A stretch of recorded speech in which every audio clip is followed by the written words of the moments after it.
Assalamualaikum warahmatullahi wabarakatuh. Halo semuanya, nama saya Felisunya dengan nomor absen 13, tentunya dari kelas 11 IPA 3. Di sini saya akan menjelaskan tentang mitigasi bencana gempa bumi.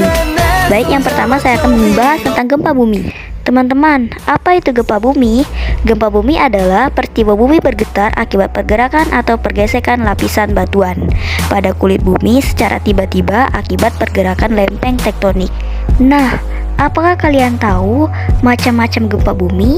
Nah, gempa bumi berdasarkan pemicu gerakannya dibagi menjadi dua macam, yaitu gempa tektonik dan gempa vulkanik. Baiklah, yang pertama kita bahas adalah gempa tektonik. Gempa tektonik adalah gempa yang disebabkan oleh pergerakan lempeng tektonik. Dan sedangkan gempa vulkanik adalah gempa yang disebabkan aktivitas gunung berapi. Baik teman-teman, itulah pengertian dari gempa tektonik dan gempa vulkanik. Lanjut, gempa tektonik hanya akan terjadi di sekitar batas lempeng bumi. Sedangkan gempa vulkanik hanya terjadi di sekitar gunung berapi. Makanya daerah yang dekat dengan gunung berapi aktif itu sering terjadi gempa bumi. Getaran yang dirasakan pada gempa bumi tektonik disebabkan terjadinya tabrakan atau patahan lempeng akibat pergerakan lempeng bumi. Lalu, getaran yang dirasakan pada gempa bumi vulkanik disebabkan desakan dari aktivitas magma yang ingin keluar ke permukaan bumi. Nah teman-teman, selain itu, gempa bumi tektonik dapat memicu aktivitas gunung berapi yang menyebabkan gempa vulkanik.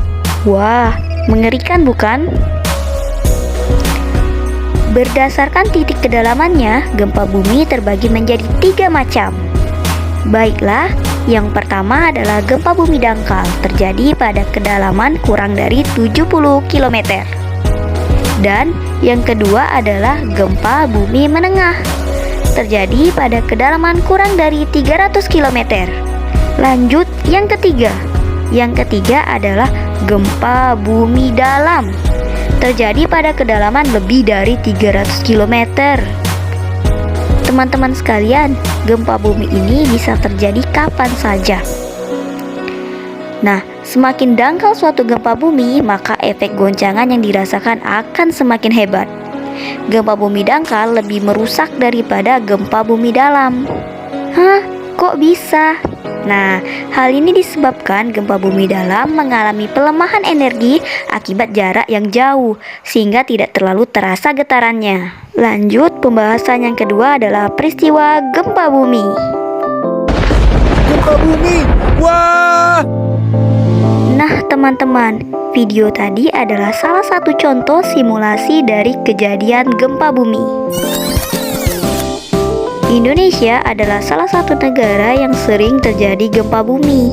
Apakah kalian tahu peristiwa gempa bumi ini terjadi secara berkala dan berulang-ulang, seperti yang terjadi di Aceh pada tahun 1861, lanjut tahun 1907 dan tahun 2004 yang sampai menyebabkan tsunami. Dan saat itu banyak memakan korban jiwa. Deretan peristiwa gempa bumi membuat kita harus selalu waspada dan siaga untuk menghadapi bencana gempa bumi. Karena gempa bumi bisa terjadi kapan saja dan di mana saja. Hore, sudah sampai ke pembahasan yang ketiga aja nih tentang mitigasi bencana. Nah, kawan-kawan sekalian, apakah kalian tahu apa itu mitigasi bencana? Oke, aku kasih tahu. Di bawah ini adalah pengertian dari mitigasi bencana secara umum. Sedangkan pengertian mitigasi menurut Undang-Undang Nomor 24 Tahun 2007 tentang penanggulangan bencana adalah sebagai berikut. Lanjut, tujuan dari mitigasi yaitu untuk meminimalisir resiko korban jiwa. Yang kedua, meminimalisir kerugian ekonomi. Dan yang ketiga, meminimalisir kerusakan sumber daya alam. Bukan hanya itu, mitigasi juga mempunyai tujuan untuk pedoman bagi pemerintah untuk perencanaan pembangunan, meningkatkan kesadaran masyarakat dalam menghadapi risiko dan dampak bencana, serta membuat masyarakat merasa aman dan nyaman. Wah, ternyata banyak sekali tujuan dari mitigasi bencana. Lanjut ke jenis-jenis mitigasi. Yang pertama adalah mitigasi struktural. Nah, di bawah ini adalah pengertian dari mitigasi struktural dan contoh dari mitigasi struktural. Lanjut yang kedua. Yang kedua itu sendiri adalah mitigasi non-struktural. Berikut ini adalah pengertian dari mitigasi non-struktural dan tentunya juga contoh dari mitigasi non-struktural. Nah, kawan-kawan sekalian, lanjut ke pembahasan yang keempat, yaitu tentang mitigasi bencana gempa bumi. Ini adalah materi penting atau materi utama yang akan kita bahas pada hari ini. Sebelum itu, berikut adalah pengertian gempa bumi menurut Kristianto pada tahun 2011. Negara Indonesia ini sering terjadi gempa bumi karena kondisi tektonik di Indonesia yang berhimpit dengan 3 lempeng, yaitu lempeng Eurasia, lempeng Indo-Australia, dan yang terakhir adalah lempeng Pasifik. Karena lempeng-lempeng itulah yang sering bergerak membuat Indonesia sering mengalami gempa bumi. Lalu, bagaimana mitigasi bencana gempa bumi? Mitigasi bencana gempa bumi adalah serangkaian upaya untuk mengurangi resiko bencana gempa bumi. Berikut adalah pengertian dari mitigasi bencana gempa bumi secara lengkap. Setelah ini kita akan membahas langkah-langkah yang harus dilakukan sebelum, saat, dan sesudah terjadi bencana gempa bumi. Hal-hal yang harus dilakukan pra atau sebelum terjadi bencana gempa bumi.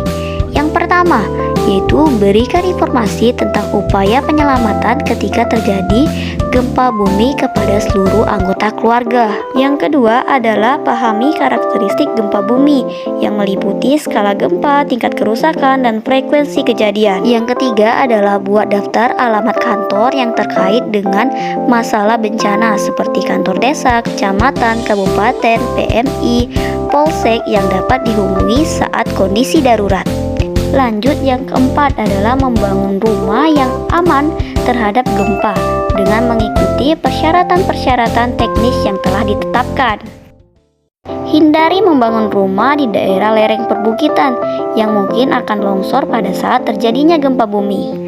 Lanjut yang kelima, yaitu identifikasilah daerah yang rawan aman terhadap gempa bumi, seperti daerah lapang yang jauh dari bangunan dapat digunakan sebagai tempat penampungan. Dan yang terakhir adalah sesuaikan jenis penataan perabotan rumah sedemikian rupa sehingga tidak akan membahayakan penghuni rumah.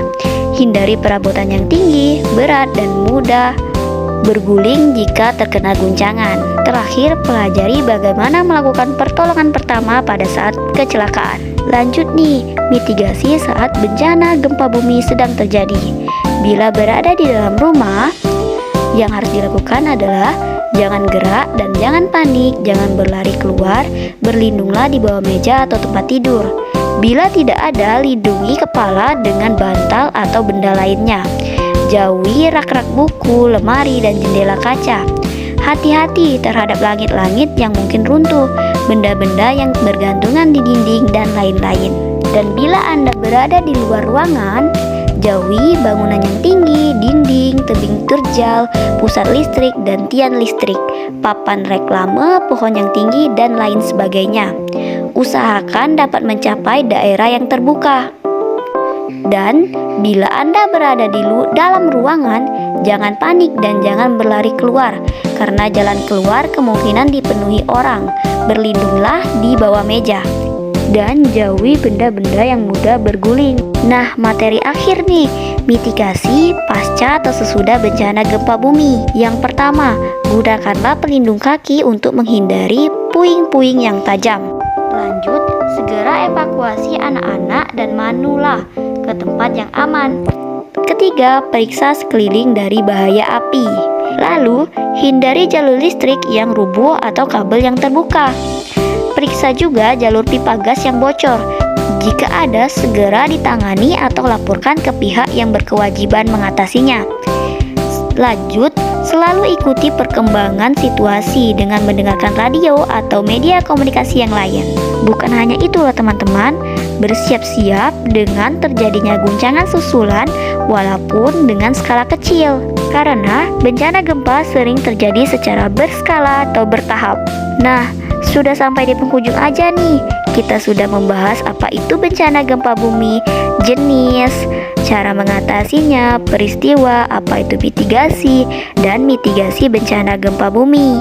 Semoga materi yang saya berikan bermanfaat bagi kita semua. Saya akhiri, wassalamualaikum warahmatullahi wabarakatuh.